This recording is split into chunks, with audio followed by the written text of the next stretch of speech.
Hello student, आप लोगों का बहुत बहुत स्वागत है आपके अपने ही प्यारे से चैनल मिंटू केमिस्ट्री क्लासेस में। तो जैसा कि हम लोग पिछले क्लास में देख चुके थे कि एसिड बेस पूरा हम लोग क्या कर चुके थे, कवर कर चुके थे, यानी कि उसकी जो डिफिनीशन होती है, यानी ये जो आपका एसिड बेस चैप्टर है हम एकदम पूरा डिटेल से आपको पढ़ा रहे हैं ताकि बाद में भी आगे क्लास चले, यानी कि आगे चल करके आपको कोई भी दिक्कत एसिड बेस कॉन्सेप्ट में ना हो। ओके, तो पिछले क्लास में हम लोगों ने आर्हीनियस की थ्योरी और जो आपका लुईस डॉट यानी कि जो लुईस की थ्योरी थी और यानी कि तीन थ्योरी की हम लोग यहाँ पे कवर कर चुके थे। अब इस क्लास में हम लोग देखने वाले हैं केमिकल प्रॉपर्टीज ऑफ एसिड, यानी कि जो अम्ल होते हैं, अम्ल के क्या रासायनिक गुण होते हैं, यानी कि यह किससे किससे रासायनिक अभिक्रिया को दर्शा सकता है, रासायनिक अभिक्रिया दर्शा सकता है, तो यहाँ पे किसका फॉर्मेशन यहाँ पे कर सकता है। बिल्कुल सिंपल वे में हम आपको समझाएंगे। यहाँ पे आपको इसमें कोई भी दिक्कत नहीं होने वाली है, बस केवल ध्यान से आप लोग इस क्लास को देखिए और साथ ही साथ नोट्स भी बनाते चलिए। नोट्स बहुत जरूरी है, नोट्स नहीं बनाएंगे आपको तो आज सुनेंगे, फिर कल अगर हम हमारा वीडियो अगर आप देखेंगे तो मान लीजिए कल तो तब याद रहेगा, लेकिन उसके बाद कुछ देर बाद आपको भूल जाएगा। क्योंकि देखिए अगर आप रट्टाफिकेशन मारे रहेंगे तो आज न कर उसको भूलना ही है। तो भाई ये दिमाग ही तो है, दिमाग कितना याद रखेगा, कितना रट्टाफिकेशन वाली डिफिनीशन को याद रखेगा। लेकिन अगर आपका कॉन्सेप्ट क्लियर रहेगा, अगर आप समझे रहेंगे तो आपको कोई भी दिक्कत होने वाली नहीं है। अगर आप रट्टाफिकेशन मारे रहेंगे तो एग्जाम तक तो मान लीजिए आप अच्छा नाम यानी कि अच्छा नंबर ला सकते हैं, अच्छा मार्क्स ला सकते हैं, लेकिन आगे चल करके आपको बहुत बड़ी दिक्कत होने वाली है, क्योंकि आपको कुछ वहां पे समझ में आएगा ही नहीं। जब आपका बेस ही नहीं मजबूत रहेगा तो आगे चल करके आपको कुछ भी समझ में नहीं आने वाला है। इसीलिए हम एकदम बेसिक से, एकदम जीरो लेवल से आपको एसिड बेस वाला लेसन आपको पढ़ा रहे हैं और एकदम डिटेल से पढ़ा रहे हैं। इसमें कुछ भी आपको दिक्कत कहीं पे होने वाली नहीं है। बस थोड़ा सा आप लोग ध्यान देंगे, मन लगा करके पढ़ेंगे और साथ साथ नोट्स बनाते चलेंगे। ज्यादा बात हमको नहीं करनी है, तो चलिए आज अब यहीं पे अब अपना क्लास को क्या करते हैं, शुरुआत करते हैं। तो आज हम लोगों को क्या पढ़ना है, केमिकल रिएक्शन ऑफ एसिड, यानी कि जो अम्ल होते हैं, अम्ल के रासायनिक गुण पढ़ना है यहाँ पे। ठीक, इसका थोड़ा सा जो फिजिकल प्रॉपर्टी है अम्ल की, उसको हम लोग थोड़ा सा देख लेते हैं, तब उसके बाद हम लोग केमिकल प्रॉपर्टी पर चलते हैं। ओके, तो देखिए पहले हम लोग हेडिंग डालेंगे अम्ल के भौतिक गुण। क्या है, अम्ल के भौतिक गुण, भौतिक गुण। ओके, यानी कि जो अम्ल होता है उसका फिजिकल नेचर क्या होता है, यानी कि अम्ल जो होता है उसका फिजिकल नेचर यानी कि भौतिक गुण जो होता है उसका क्या होता है। ओके, तो देखिए पहली पॉइंट, देखिए हम लोग अम्ल और क्षार दोनों के भौतिक गुण यहाँ पे देख लेते हैं, तब उसके बाद हम लोग केमिकल रिएक्शन पर चलते हैं, यानी केमिकल प्रॉपर्टी पर चलते हैं, और केमिकल प्रॉपर्टी हम लोग दोनों का अलग अलग वहां पे करते हैं। ओके, देखिए पहले अम्ल के भौतिक गुण आप देख लीजिए। सभी अम्ल स्वाद में खट्टे होते हैं, खट्टे होते। तो भैया पहले पुराने के जमाने में हम लोग ऐसे थी तो टेस्ट करके बताते थे कि अम्ल बा की क्षार बा, ये अम्ल बा की क्षार बा। पहले हम क्या करते थे, अपनी जीभ पर लेके रखते थे और अगर वह खट्टा लगा तब बोल देते थे भैया ये तो अम्ल है। क्या है, अम्ल है। तो वही ना, तो यानी कि अम्ल, सभी अम्ल क्या होते हैं, स्वाद में कैसे होते हैं, खट्टे होते हैं। ओके, दूसरी पॉइंट देखिए, अम्ल नीले लिटमस पेपर को लाल कर देते हैं, लाल कर देते। यानी कि जो अम्ल होते हैं, अगर लिटमस पेपर लिया जाए, लिटमस पेपर क्या होता है, देखिए लिटमस पेपर एक ऐसा पेपर होता है जो एसिड और बेस की पहचान करने के लिए किया जाता है। अगर आप उस पर एसिड या बेस का एक भी बूंद गिराएंगे तो अपना कलर क्या करने लगेगा, चेंज करने लगेगा। ओके, तो ये आपका होता है लिटमस पेपर।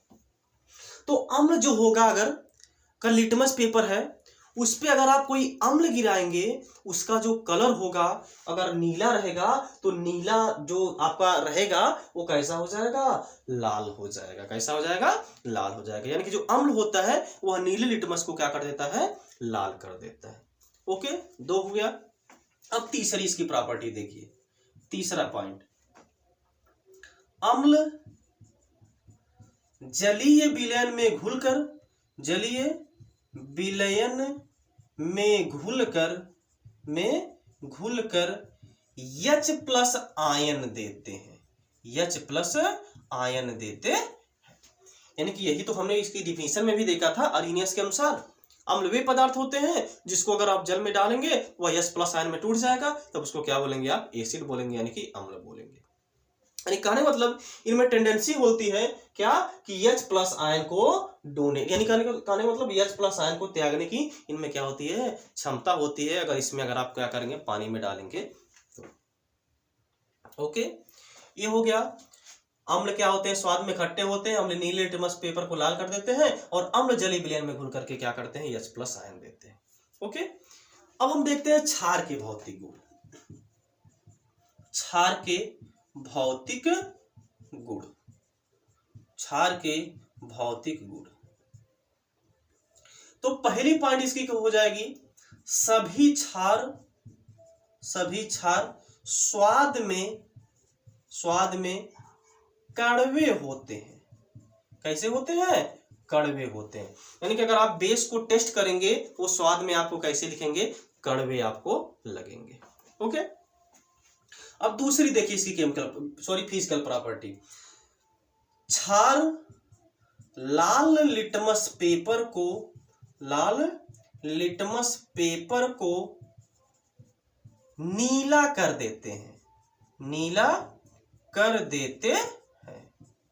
यानी कि जो क्षार होते हैं वह लाल लिटमस पेपर अगर है तब उसको क्या कर देंगे, नीला कर देंगे। जबकि अम्ल क्या करता था, अम्ल नीले लिटमस पेपर को क्या कर देता था, लाल कर देता था।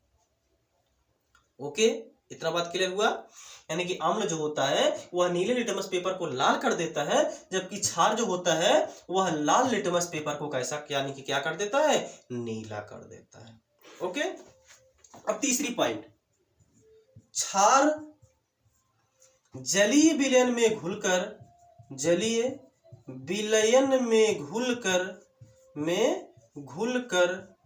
OH माइनस आयन देते हैं, OH माइनस आयन देते हैं।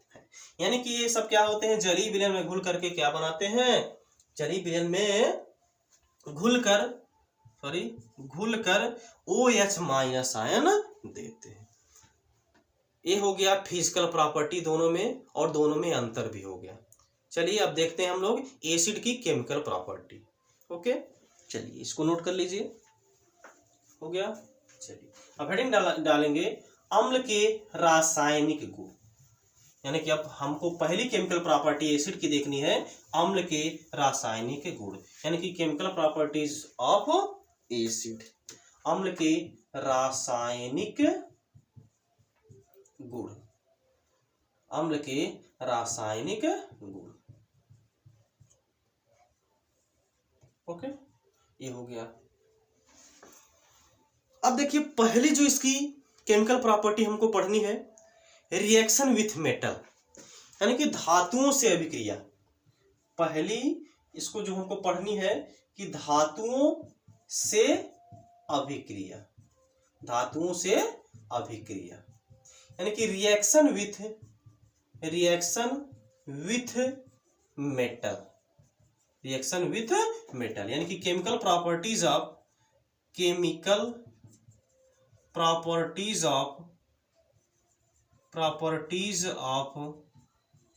एसिड, यानी कि अम्ल के रासायनिक गुण, जिसमें पहली केमिकल प्रॉपर्टी है धातुओं से अभिक्रिया, यानी कि रिएक्शन विथ मेटल। अब देखिए पहले तो जरा हम इसकी डिफिनीशन देख लेते हैं। यानी कि जब यह धातु से, जो आपका धातु होगा इससे अगर एसिड कोई रिएक्शन करता है तो क्या बनाता है। तो पहले हम आपको रिएक्शन के माध्यम से समझाते हैं, तब उसके बाद आपको लिखवाते हैं। देखिए, जैसे जो धातु होगा उसकी अगर आप किसी अम्ल से अभिक्रिया कराते हैं तो आपका बनता है लवण और प्लस हाइड्रोजन की गैस, हाइड्रोजन गैस यहां पे बन जाती है। क्या है, अगर आप धातु की अभिक्रिया किसी अम्ल से कराते हैं तो क्या बनता है, लवण बनता है और प्लस यहां पे हाइड्रोजन गैस आपका निकल जाती है। ओके, अब इसकी रिएक्शन अभी हम आपको दिखाएंगे यहाँ पे, लेकिन पहले इसका स्टेटमेंट हम लोग लिख लेते हैं कि यह किस तरीके से रिएक्ट करता है। तो देखिए, धातु अम्ल से अभिक्रिया करके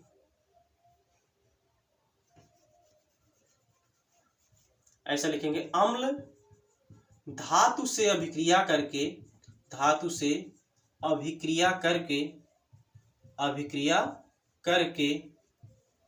लवण तथा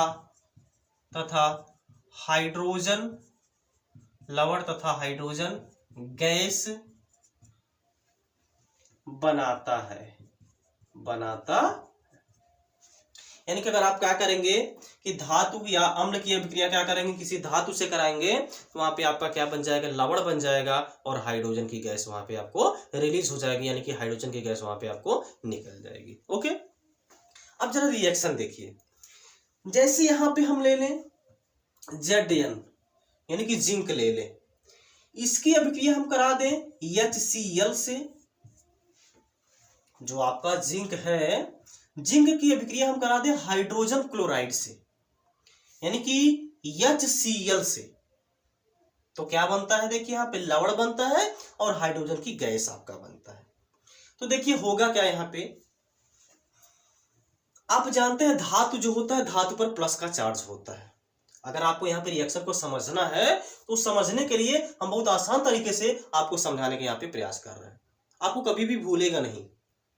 देखिए, जो आपका धातु होता है, धातु आप जानते हैं धातु पर कौन सा चार्ज होता है, पॉजिटिव का चार्ज होता है, यानी कि प्लस का चार्ज होता है आपका धातु पर, मेटल पर। ओके, यहाँ पे देखिए पॉजिटिव का चार्ज, और जो आपका हाइड्रोजन यानी कि जो आपका क्लोरीन है, इस पर माइनस का चार्ज होता है, और जो आपका हाइड्रोजन है उस पर प्लस का चार्ज होता है। क्या काम करिए, यहां पे आप ले लीजिए 2H+ यानी कि 2HCl यहां पे ले लीजिए आप। तो देखिए, या तो चलिए ऐसे ही रहने दीजिए, अगर आपको कोई दिक्कत हो रही है, 2 हमने यहाँ पे क्यों लगा दिए थे पहले से। तो देखिए यहाँ पे जो प्लस है वह किसके साथ निकल जाएगा, माइनस के साथ निकल जाएगा। चूंकि भैया प्लस और माइनस दोनों में क्या होता है, बहुत अच्छा आकर्षण होता है। प्लस और माइनस अगर रहेगा, विपरीत आवेश रहेगा, तो दोनों में बहुत अच्छा आकर्षण होता है।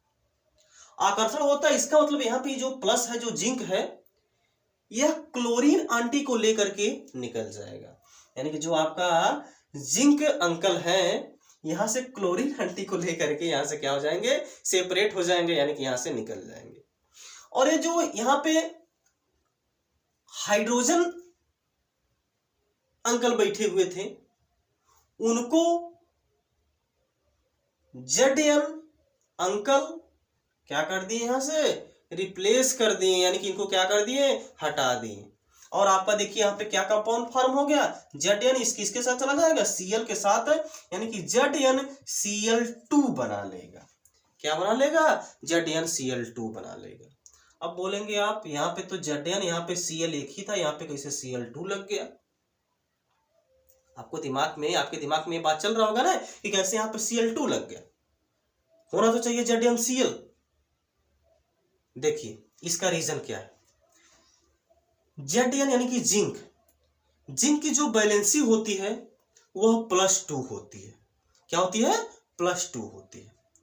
और जो Cl होता है, देखिए यहाँ पे जो Zn होता है, Zn की वैलेंसी जो होती है +2 होती है। ये देखिए वेरिएबल वैलेंसी को शो करते हैं। वेरिएबल वैलेंसी का नहीं मतलब जो एक से अधिक वैलेंसी को शो करे, ठीक, परिवर्ती संयोजकता जिसको हिंदी में बोलते हैं, ठीक। तो आपका Zn हो गया, +2 हो गया। अब देखिए जो क्लोरीन होता है, क्लोरीन एक माइनस बनाता है।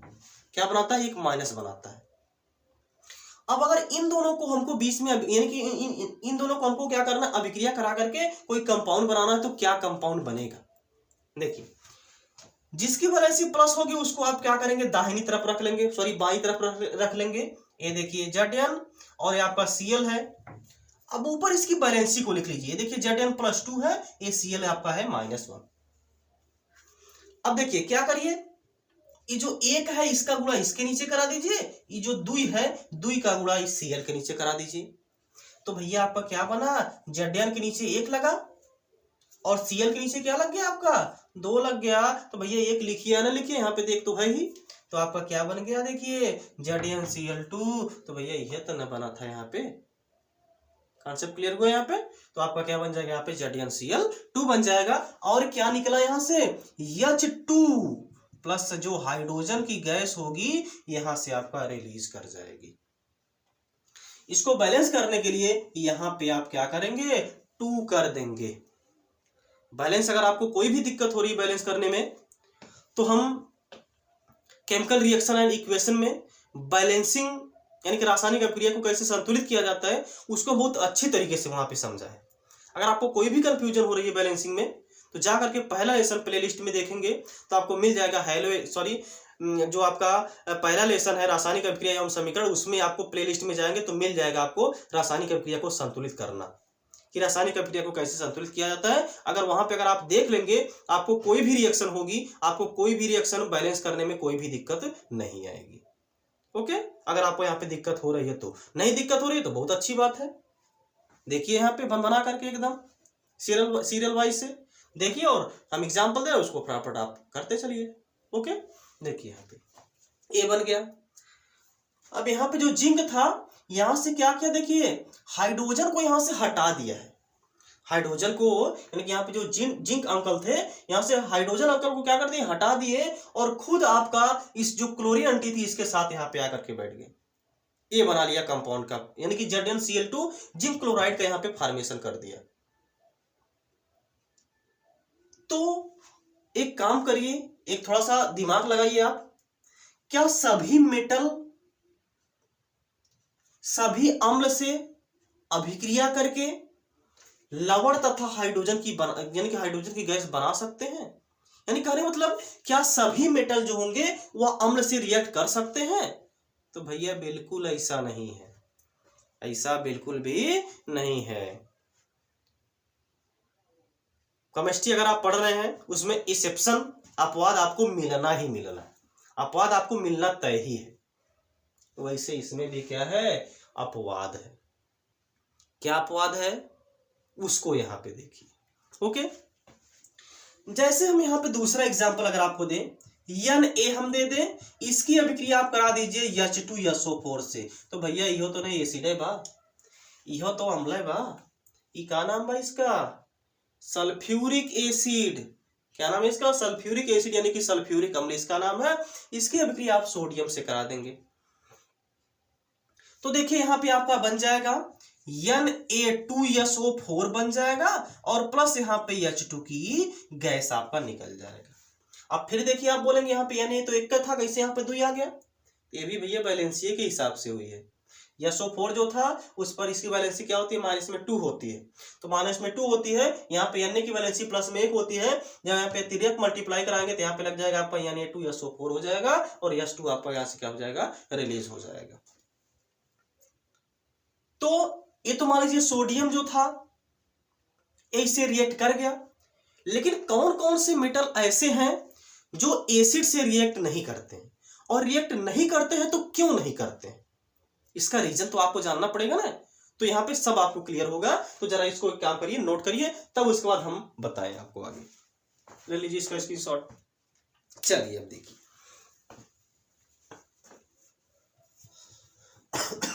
अब हम आपको बताने जा रहे हैं कौन कौन से धातु ऐसे होंगे जो अम्ल से अभिक्रिया नहीं करेंगे। देखिए एक रिएक्टिविटी आर्डर होता है, धातुओं की अभिक्रियाशीलता की श्रेणी होती है। हालांकि वो पढ़ेंगे आप तीसरे लेसन में, जो आपका अम्ल धातु, अधातु और आपका उपधातु वाला लेसन है, उसमें आप पढ़ेंगे। लेकिन यहाँ पे आपकी जानकारी के लिए थोड़ा सा हम आपको यहाँ पे बता देते हैं। जैसे देखिए, सोडियम हो गया, पोटेशियम हो गया, कैल्शियम हो गया, जिंक, यानी कहने मतलब ऊपर जितने भी धातु हैं, इसके बाद यहाँ पे नीचे आता है आपका हाइड्रोजन। हाइड्रोजन से नीचे जो आता है आपका, यहाँ पे आपका कॉपर आता है, उसके बाद आपका आता है सिल्वर आता है, उसके बाद आता है आपका Hg यानी कि Hg आपका मरकरी आता है, उसके बाद फिर आता है आपका Au यानी कि गोल्ड। रिएक्टिविटी ऑर्डर में जो तत्व, जो धातु हाइड्रोजन से नीचे हैं, रिएक्टिविटी ऑर्डर में यानी अभिक्रियाशीलता की श्रेणी में जो तत्व हाइड्रोजन से नीचे हैं, वे सभी तत्व अम्ल से अभिक्रिया नहीं दर्शाते हैं। फिर से सुनिए, अभिक्रियाशीलता श्रेणी में जो तत्व हाइड्रोजन से नीचे हैं, वे तत्व अम्ल से अभिक्रिया नहीं दर्शाते हैं। क्यों नहीं दर्शाते हैं? क्योंकि ये सब हाइड्रोजन से भी कमजोर होते हैं, हाइड्रोजन से भी कम रिएक्टिव होते हैं। तो भैया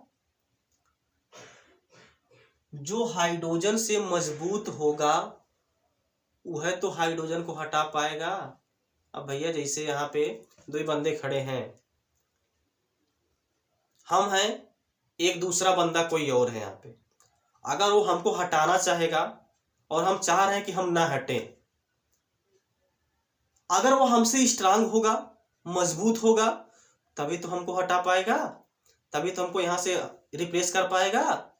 अन्यथा वह क्या रिप्लेस कर पाएगा, हटा पाएगा? नहीं नहीं। तो वैसे यहाँ पे भी है, यहाँ पे हाइड्रोजन को हटाने की बात है, हाइड्रोजन को रिप्लेस करने की बात है। जैसे भैया आपने यही तो देखा था, जैसे हम एग्जांपल ले लें अब जरा कॉपर की, Cu की, इसको हम रिएक्ट कराएं। चलिए हम ले लें HNO3 से, नाइट्रिक एसिड से।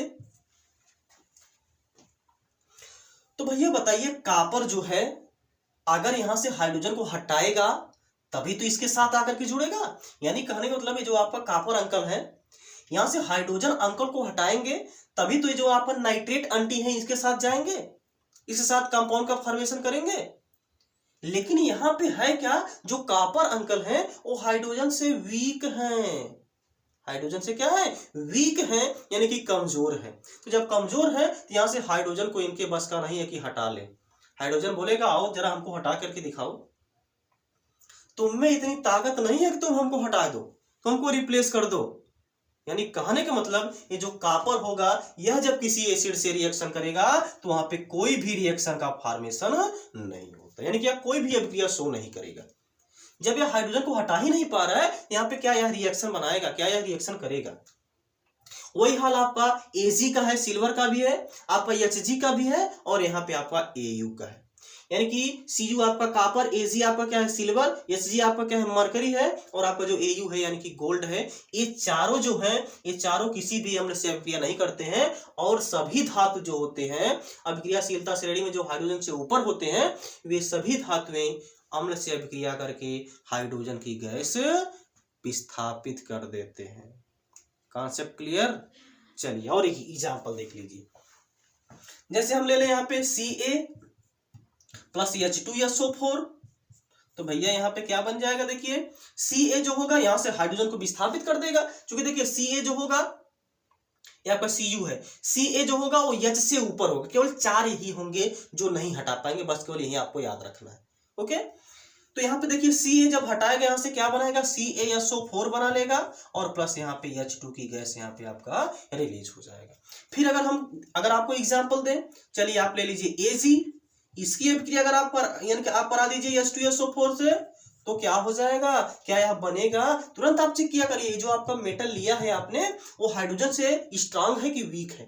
देखिए हाइड्रोजन से रिएक्टिविटी जो ऑर्डर होता है वहां पे हाइड्रोजन से ऊपर है कि नीचे है। अगर ऊपर है तब तो हटा देगा, नीचे में है तो नहीं हटा पाएगा। ओके, तो यहाँ पे कोई भी रिएक्शन को शो नहीं करेगा। ये हो गया पहली केमिकल प्रॉपर्टी धातुओं से अभिक्रिया, यानी कि अम्ल जो होता है कुछ रिएक्टिव मेटल यानी कि कुछ रिएक्टिव धातु जो होते हैं, अभिक्रियाशील जो धातु होते हैं, उनसे अभिक्रिया करके लवण बनाता है और आपका क्या बनाता है, हाइड्रोजन की गैस बनाता है। ये जो है ये आपका क्या है, कैल्शियम सल्फेट है, जो कि क्या है, एक प्रकार का साल्ट है, यानी कि क्या है, लवण है। ओके, ये हो गई इसकी पहली केमिकल प्रॉपर्टी। और केमिकल प्रॉपर्टी है उसको नेक्स्ट क्लास में पढ़ेंगे। और तब तक के लिए आपका यानी कि जो हमारा ये क्लास है उनको उन गरीब से गरीब बच्चों तक पहुंचाइए जो कोचिंग जाने में सक्षम नहीं है, या उन बच्चियों जैसे होता है ना, बच्चियों के लिए जैसे इस समय लॉकडाउन तो आपका चल ही रहा है, दिक्कत थोड़ी सी हो रही है, क्लास व्लास नहीं चल रहा है, तो उन बच्चियों तक पहुंचाइए जो घर पे रह करके पढ़ाई करना चाहती हैं। और उन सभी स्टूडेंट के लिए, बच्चियां ही नहीं, उन सारे स्टूडेंट के लिए, यानी कि उन सारे स्टूडेंट के पास पहुंचाइए जो घर पर आकर के स्टडी करना चाहते हैं, घर पर आकर के पढ़ाई करना चाहते हैं। और एकदम बेसिक से आपको सिखाया जा रहा है यहाँ पे, इसमें कोई भी दिक्कत नहीं होने वाली है। आप क्या करिए, जब आपका बेस मजबूत रहेगा तभी आपका आगे जाकर के कुछ हो पाएगा, अन्यथा कुछ हो नहीं पाएगा। आपका रट्टाफिकेशन मारेंगे, आज रटेंगे तो कल भूल जाएगा, कल भूल यानी कि कल रटेंगे तो परसों आपका पक्का भूलना है, या आज रटेंगे तो कल या परसों मान लीजिए रहे आपके दिमाग में बहुत ज्यादा तेज आपका दिमाग हो तो उसके बाद फिर अगले दिन आपको भूलना ही भूलना है।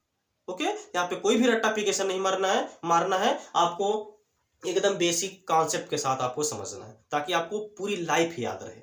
ओके, तो अब मिलते हैं नेक्स्ट क्लास में, यानी कि अब अगले क्लास में मिलते हैं, तब तक के लिए थैंक यू।